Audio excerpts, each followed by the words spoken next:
Starry River, 25.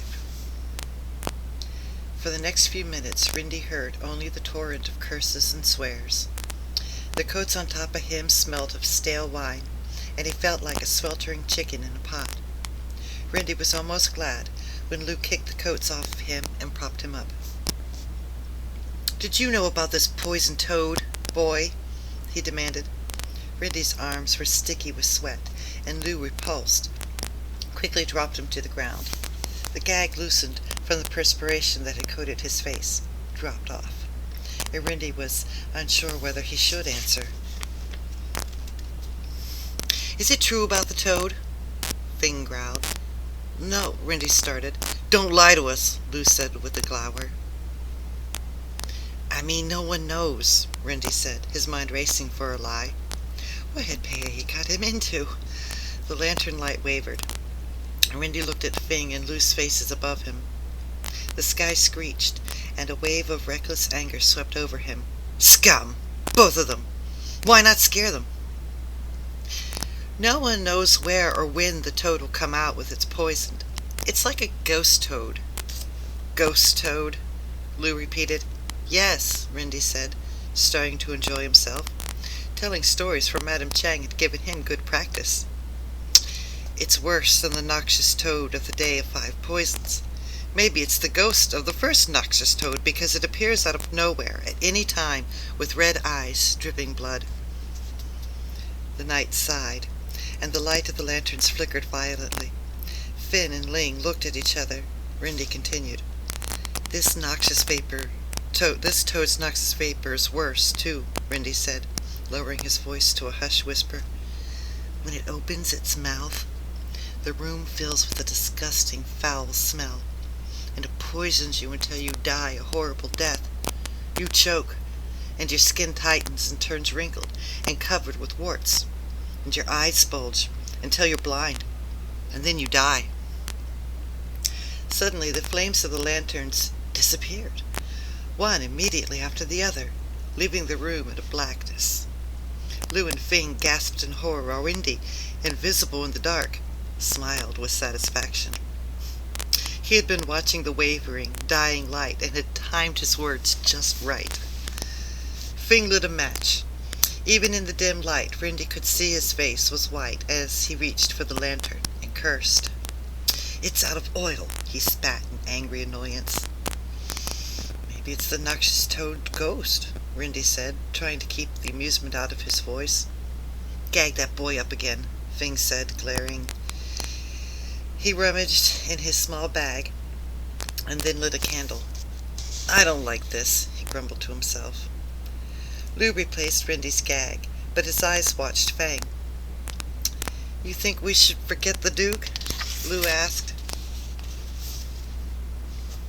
"The horses are waiting already. Maybe we'll just take the kid and get out of here now. We'll still make money. I swear we'll get it off the boy."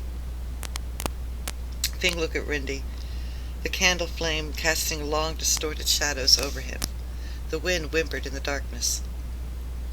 "He isn't a sure thing," Fang said, slowly shaking his head. "In an hour, the Duke and his men will be sleeping like stones, if they aren't already, and we'll get the gold and leave." "You sure?" Lou said. Fing nodded, his hand rubbing the coffin nail ring again. "In the meantime, we'll get that wine. Innkeeper thinks it's good enough protection, or the innkeeper thinks it's good enough protection." "He better be right," Lou said. Rindy's feelings of gratification were quickly draining away. No matter what happened, Fang and Lou were going to take him. He needed to think of a way out. Would Fang and Lou leave him in the room while they went after the Duke's money? Maybe Rindy could get Pei and Mr. Chow to hear him. Master Chow! He was coming with the wine. Rindy could alert him. Though it really wasn't fair, Rindy thought about short, soft Master Chow, whose belly was like a stuffed dumpling. Well, Master Chow was only a better match for Fing and Lou when compared with Pei. Rindy was starting to feel desperate. As if on cue, there was a knock at the door. "Must be the innkeeper with wine," Lou said. Both men stood up and went to the door. Rindy forgot. As Fang opened the door, the dim light from the hallway cascaded in like a gliding ghost. Rindy heard Master Chow's voice, polite and proper. "Good evening. Your complimentary night wine?" "It's not complimentary," Fang growled as he took a step forward, the door blocking him from Rindy's view. "We know what it's for." This is my chance, Rindy thought. The black sky screamed in agreement, and Rindy began to kick at the wall with his bound feet as hard as he could. "Master Chow!" he tried to yell through the gag. "Help!" Lou strode over to Rindy, and with a sweep of his arms grabbed him and forced him to be still easily. "Something wrong?" Master Chow asked. "Master Chow!" Rindy tried to yell again, the gag making his words just a mumble of noises. Lou took a coat and threw it over Rindy's head. "Nothing's wrong except for your cursed inn," Fang said loudly. He pretended to look behind him. "Our lanterns don't even have oil, and we have to tip around in the dark. What kind of inn is this?" "Oh, I'm sorry," Master Chow said humbly. "I thought you had enough lantern oil. I'll go get some immediately." "Forget it," Fang said. "The less we see your face, the better we'll feel. Just give me the wine and leave us alone." Rindy could hear the clinking of glasses on a tray as Fang took it, and a sick, nauseated feeling overcame him. Master Chow was leaving. The night howled in his ears, and Rindy gave one last struggle, pushing the coat off his head, but Lou's strong arms fixed him firmly. Rindy could do nothing but watch the faint light draw away as the door closed with a solid bang, like the lid of a coffin. Chapter 26. As soon as the door closed, Lou grabbed Rindy off the ground and shook him violently. "That was really stupid, rich boy," Lou sneered. "Really stupid." He threw Rindy on the ground and was about to strike him when Fang grabbed his arm. "Later," Fang said. "Last thing we need is some blubbering kid making more noise." That peacock of an innkeeper was curious enough. Fang had put the tray on the small table near the door, but it could barely be seen in the blackness of the room. The sounds of the night had lessened to a miserable whine, and the wavering candlelight did little more than cast shadows, leaving the room as dark as the inside of a tomb. "Fine," Lou nodded, giving Rindy a menacing glare, which looked even more malevolent in the flickering light. He gave Rindy's legs a silent but not gentle kick and followed Fang across the room. Fang brought the candle closer to the table, and Rindy could see that the tray was full. Master Chow had been unusually generous, for not only was there a jug of wine and 2 cups, but an assortment of covered dishes. The largest, big enough to hold a roasted chicken. Rindy frowned in puzzlement. Had Master Chow ever given a complimentary meal like this before? "That pudgy innkeeper will have enough to think about after we leave," Lou said with a sneering laugh. "Didn't I tell you about that last one? The prince we robbed the same way? They arrested all the inn workers, from the cook to the owner. Ha ha!" "Since we're taking the boy, this time they'll think he did it," Fang said, but he obviously wasn't that interested. He looked out the window again. "You can't see a thing out there. The horses are ready, right?" "Everything's right outside the door," Lou said. "Horses, packs, just waiting for us to grab the gold and go." Was what Fang said true? In the morning, when the Duke saw that the gold was missing, they would see that Rindy had disappeared too? Maybe the Duke would realize he'd been drugged, and Pei and Master Chow and Madame Chang would remember that Rindy had poured the wine. He would think he was a thief, and they would all hate him, he thought. And he wouldn't be able to explain or tell them the truth. He would be gone. All this time Rindy had been trying to leave the village of Clear Sky, and now all he wished was to stay. Suddenly, the emptiness in his stomach seemed to become a hole swallowing him, and the sky's sadness his own. A single tear, like a sliver of stone, leaked from his eye. "We better drink that wine," Fang said, turning back from the window. Rindy watched as Lou sat down, looking at the full tray with greedy eyes. "And eat," Lou said, lifting the cover off the largest platter.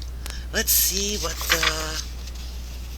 Lynn's voice died away as a disgusting, vile odor filled the air. His arm froze, holding the platter cover, and all eyes bulged at what they saw lay underneath. It was a large, glowing toad. Eerie greenish eyes quivered inside its grotesque belly like trapped spirits. It sat in a pool of evil reddish-black liquid, with bubbling warts and dark-stained lines dripping from its eyes. Those swollen eyes stared, and the foul, revolting odor made Rindy's eyes water. "The noxious toad," Fang whispered. The toad opened its mouth. A tiny light shot out of it, only to be snatched back by the toad's gruesome tongue. The toad bellowed. Fing and Lou screamed. The table and the tray were kicked over, and all Rindy could hear was the mad panic of clattering dishes and curses as the men climbed over each other to reach the door. They shouted and swore and sobbed in terror. Finally, the door jerked open, and fresh air and faint light beckoned. There was no hesitation. With the night shrieking, Finn and Lou raced out of the room, out of the inn, and into the black night, riding their hidden horses as fast as they could, so that they could leave the inn of clear sky far, far behind them. Chapter 27. Rindy stared. Excuse me. A pale rectangle of light streamed from the hallway onto the wreckage of the broken dishware and splattered wine. The room was empty. Fang and Lou had left. Without him, Rindy was filled with shocked disbelief. Then, like an exploding firecracker, the room burst with light and lanterns and people and sound. "Rindy? Rindy, are you all right?" Pei said. Noises and words mixed together, and the bright lights blinded him. When he was finally able to see, a crowd of faces was looking down at him. They were the faces of Pei, Master Chow, Madame Chang, Mr. Shan, and even Widow Yan and Mei Lan. He blinked at them, feeling as if he had just awakened from a nightmare. "I'll get that," Master Chow said, cutting the bonds on Rindy's arms. Widow Yan untied his feet, and Madame Chang removed the gag. Pindy kept talking, her jumbled words like rushing river. "We saw them grab you. Me and Madame Chang saw it from her window," Pei said, "and I didn't know what to do about it. But Madame Chang told me to get Master Chen, and then he told us to get Widow Yan's fermented tofu, and have the toad swallow some fireflies, and paint the Wang symbol on my forehead, and we could all fake the noxious toad." "What?" Rindy said in bewilderment, his mind still dazed. "They faked the noxious toad?" The revolting smell of the noxious vapor was Widow Yan's tofu. The eerie, glowing toad was Mr. Shan's toad with a firefly dinner. Rindy was too bewildered to laugh. "We knew the men were suspicious, so Mr. Shan said scaring them away would be the best way to save you," Pei continued. "I was so scared. Why did they take you, Rindy? What did they want you for?" "My father melted his cinnabar belt decoration to make the blood. Did I tell you that part?" "What?" Rindy said again. Pei was asking questions faster than he could answer, but Rindy was glad. He wasn't sure he knew how to answer them. "Pei," Mei Lan said, "you can tell Rindy the details later." "Yes," Master Chow said, helping Rindy stagger to his feet. Rindy's legs felt stiff and sore, as if he hadn't moved in days. "Let's go downstairs." As Rindy stood in a room full of golden light and people, a room that had just moments before been nothing but darkness, he suddenly understood what had happened. Pei, Madame Chang, Master Chow, all these people had plotted and acted to save him. Him, Rindy, who had sneered and scoffed, been rude and unfriendly, and who had tried so hard not to care about anyone or anything in this small poor village. The night made a sobbing sound, and Rindy opened his mouth to speak, but the words he wished to say dried up as his eyes filled with tears.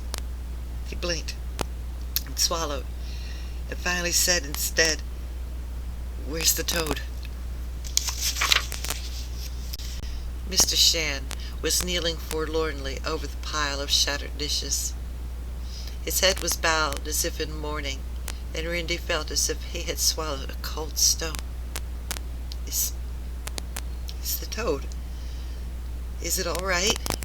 Rindy choked out. Master Shan looked over at Rindy, his eyes sorrowful, like those of a hurt child. "No," he said. Stopping point. To be continued.